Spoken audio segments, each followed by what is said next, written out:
पढ़ता हूं तो कहती है ये खालिक की किताब।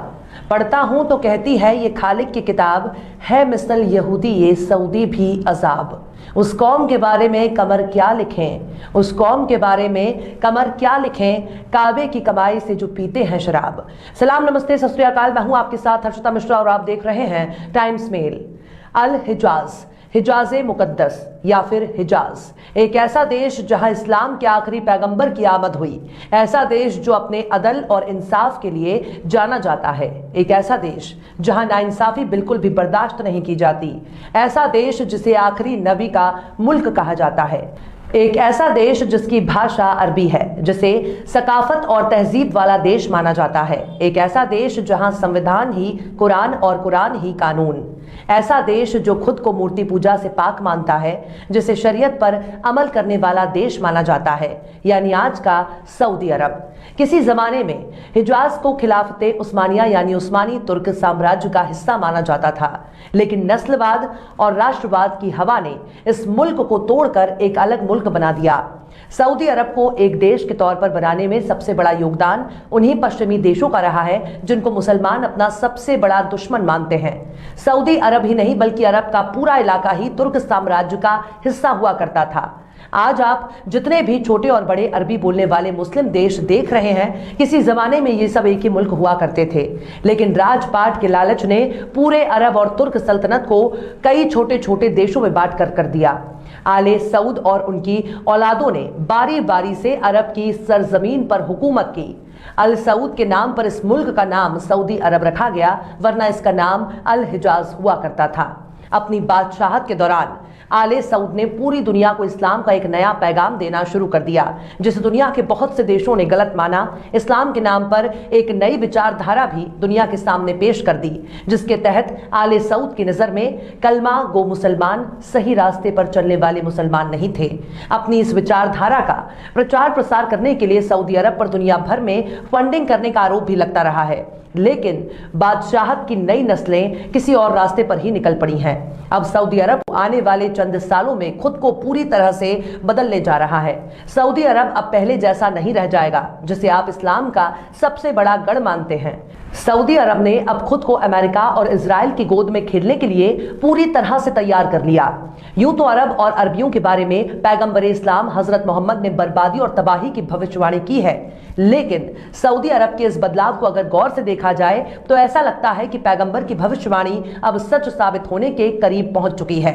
आखिर कैसे सऊदी अरब दारुल इस्लाम से दारुल कुफ्र में तब्दील होता जा रहा है? आखिर कैसे सऊदी अरब बनता जा रहा है लादीन? बताएंगे आपको और भी बहुत कुछ, लेकिन आप अगर हमारे चैनल पर नए हैं और पहली बार हमारी वीडियो को देख रहे हैं तो आप हमारे चैनल टाइम्स मेल को सब्सक्राइब कर लें, वीडियो को लाइक कर दें और बेल आइकन का नोटिफिकेशन बटन भी आप प्रेस कर दें, ताकि बिना देरी हमारी हर खबर आपको मिलती रहे। लौटते हैं अब खबर की तरफ।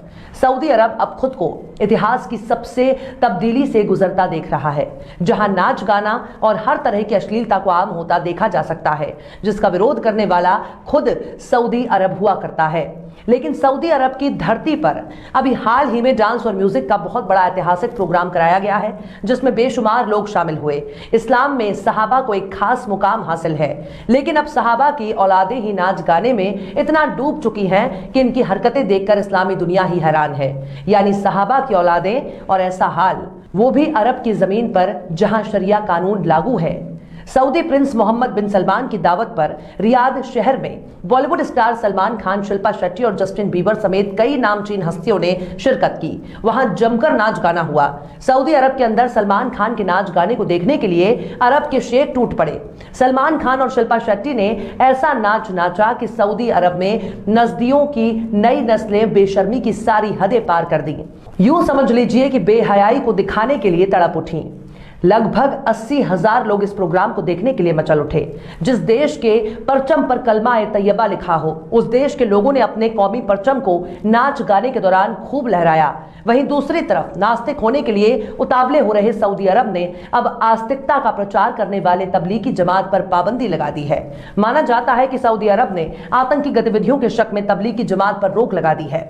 सऊदी अरब में हालिया कुछ सालों के दौरान आधुनिकीकरण के नाम पर स्कूलों के सिलेबस में भी जमकर खोलकर तब्दीली कर दी गई। ऐसा माना जा रहा है कि सऊदी अरब की हुकूमत साल 2030 तक पूरे देश को नास्तिक बनाने जा रही है। सऊदी अरब ने तबलीगी जमात को समाज के लिए बहुत ही बड़ा खतरा माना है। सऊदी अरब के मिनिस्ट्री ऑफ इस्लामिक ने ट्वीट करके कहा कि जुमे की नमाज के खुतबे में तबलीगी जमात के खतरे से लोगों को आगाह किया जाएगा। इस ट्वीट में सऊदी हुकूमत ने कहा कि यह जमात पैगंबर के दिखाए रास्ते पर नहीं चल रहा है, बिना इल्म के तबलीग करती है, अल्लाह और उसके पैगंबर के खिलाफ जाती है। ये वो जमात है जिससे टेररिस्ट ग्रुप भी पैदा हुए, वगैरह वगैरह। सऊदी अरब में हिजाज़े मुकद्दस के इलाके के तौर पर मक्का और मदीना मुनव्वरा को शुमार किया जाता है, लेकिन आले सऊद की हुकूमत ने धीरे धीरे देश से शरीयत और इस्लाम को दूर करने की प्लानिंग कर ली है, क्योंकि शरीयत और इस्लाम का नाम सुनने में बहुत अच्छा लगता है, लेकिन शरीयत पर चलना और इस्लाम पर अमल करना अल सऊद और उनके साम्राज्य को बहुत मुश्किल लगने लगा है। माना जा रहा है कि साल 2030 तक कुल 80 मंसूबों को पूरा करने की प्लानिंग बहुत ही तेजी से हो रही है, जिसके तहत शाह अब्दुल्ला बंदरगाह भी बनाया जा रहा है। सऊदी अरब के मंसूबे में नियोम शहर भी बनाया जाना है। यहां कोई शरिया कानून लागू नहीं होगा, यानी वहां सब कुछ खुल्लम खुल्ला होगा। यह शहर इजराइल के करीब में आबाद किया जाएगा। इस शहर का नाम नियोम सिटी होगा। यहां पर दुनिया भर के टूरिस्टों को लाया जाएगा। इस शहर के कानून सऊदी अरब के कानून से बिल्कुल ही अलग होंगे। इस शहर में दुनिया के बड़े बड़े खूबसूरत होटल होंगे। शराब, शबाब और कबाब का पूरा इंतजाम भी होगा, यानी ये शहर दुनिया के सबसे महंगे शहरों में शुमार होगा, जो दुबई की तर्ज पर सऊदी अरब को अकूत पैसा कमा कर देगा। हालांकि तबलीगी जमात का पूरी दुनिया में बहुत ही अच्छा ट्रैक रिकॉर्ड माना जाता है। किसी जमाने में हरियाणा के मेवात से खड़ी होने वाली तबलीगी जमात को सऊदी अरब माली मदद भी करता रहा है। तबलीगी जमात पूरी दुनिया में घुमा करती है। सबसे ज्यादा इसका असर भारत, पाकिस्तान और बांग्लादेश में है। ऐसा माना जाता है कि तबलीगी जमात कम पढ़े लिखे या धर्म से दूर हो चुके मुसलमानों को रोजा, नमाज, कुरान पढ़ना और इस्लाम की बुनियादी जानकारी देता है। लेकिन तबलीगी जमात को सऊदी अरब बहुत नापसंद करने लगा है, यानी दूसरे देश में तबलीगी जमात को सऊदी अरब पैसा भी देगा, लेकिन इसे अपने मुल्क से दूर रखेगा। इसके पीछे की सबसे बड़ी वजह यही मानी जा रही है कि सऊदी अरब अब नास्तिकता की तरफ तेजी से बढ़ रहा है। वहीं दूसरी तरफ नास्तिक से आस्तिक होते जा रहा तुर्की भी सऊदी अरब की तरफ बहुत ही गौर से देख रहा है, क्योंकि सऊदी अरब लगभग 100 साल पहले तुर्की का हिस्सा हुआ करता था। वहीं ईरान भी अपनी पैनी नजर से सऊदी को जानिब देख रहा है। दुनिया में मुसलमान आबादी वाला दूसरा सबसे बड़ा देश यानी भारत, और भारत के मुसलमान भी सऊदी को बहुत गौर से देख रहे हैं, क्योंकि सऊदी अरब जल्द ही पैगंबरे इस्लाम की पैशन गोई के तहत अपनी बर्बादी के दहाने पर खड़ा है, जहां गैर मुल्की तमाशा देखेंगे और अरब के लोग अपनी तबाही पर रोएंगे। फिलहाल सऊदी अरब अपने हजारों साल पुरानी तहजीब और संस्कृति का पलीता लगाता जा रहा है। सऊदी अरब की इन हरकतों पर पूरी दुनिया की नजरें टिकी हैं। क्या पता अगला अरब क्रांति सऊदी अरब से फूट पड़े, जैसा कि बाकी अरब देशों में देखा गया। यह भी हो सकता है कि बाकी अरब देशों की तरह यहां की आवाम राजतंत्र को उखाड़ फेंके, और यह भी हो सकता है कि सऊदी अरब में जमहूरी निजाम यानी लोकतंत्र कायम हो जाए।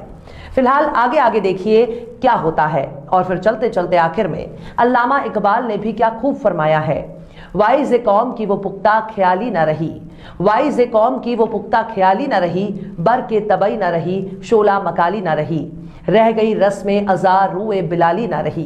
फिलहाल इस वीडियो में बस इतना ही। ये वीडियो आपको कैसा लगा कमेंट बॉक्स में आप जरूर बताइए। वीडियो पसंद आए तो लाइक करें। हमारे वीडियो लिंक को फेसबुक, ट्विटर, व्हाट्सएप पर अपने रिश्तेदार, यार, दोस्तों को भी शेयर करें। और बेबाक, निष्पक्ष, स्वतंत्र पत्रकारिता को सपोर्ट करने के लिए आप हमारे यूट्यूब चैनल टाइम्स मेल को जरूर सब्सक्राइब करें। और हाँ, बेल आइकन की घंटी वाली बटन भी आप जरूर दबा दें, ताकि आपको हमारे आने वाले नए वीडियो की नोटिफिकेशन फौरन ही मिल जाए। फिर मिलते हैं किसी और वीडियो में एक नई खबर के साथ। हर्षिता मिश्रा को दीजिए इजाजत। जय हिंद।